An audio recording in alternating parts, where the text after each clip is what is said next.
là où les grandes civilisations, les héros et les mystères de l'Antiquité reprennent vie à travers des récits épiques. Plongé dans les batailles et les empires. Imagine un esclave, un homme sans liberté, sans armée, sans pouvoir.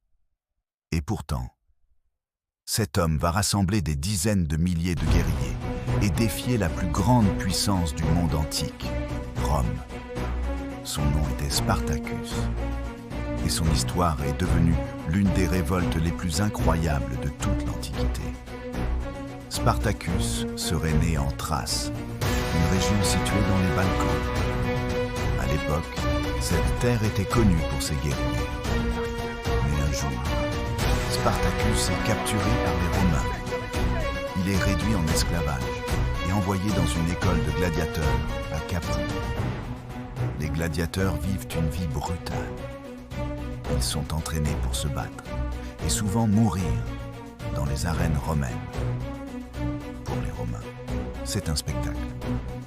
Pour les gladiateurs, c'est une condamnation. Mais Spartacus refuse d'accepter ce destin. En 73 avant Jésus-Christ, Spartacus et environ 70 gladiateurs préparent une invasion. Ils volent des couteaux et des ustensiles de cuisine et attaquent leurs gardiens. Contre toute attente, ils réussissent à s'échapper. Les fugitifs fuient et se réfugient sur les pentes du Vésuve. Très vite, des esclaves non fuites les rejoignent. Puis des bergers, puis des paysans pauvres. La petite fuite devient une armée. L'armée de Spartacus grandit rapidement. Elle atteint bientôt près de 70 000 hommes. Rome envoie plusieurs armées pour arrêter les rebelles.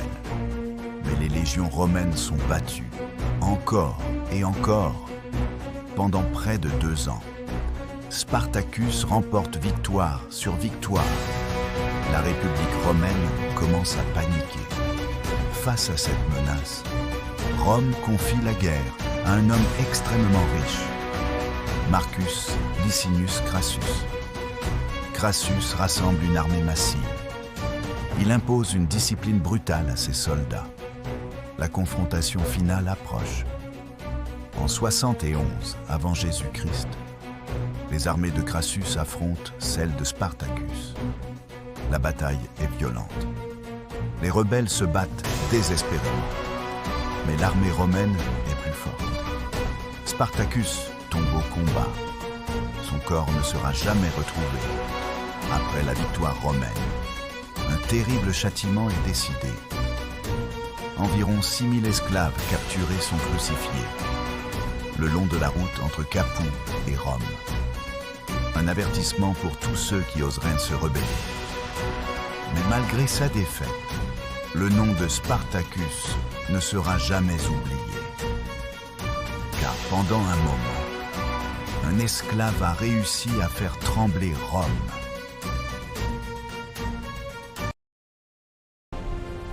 La prochaine légende commence ici.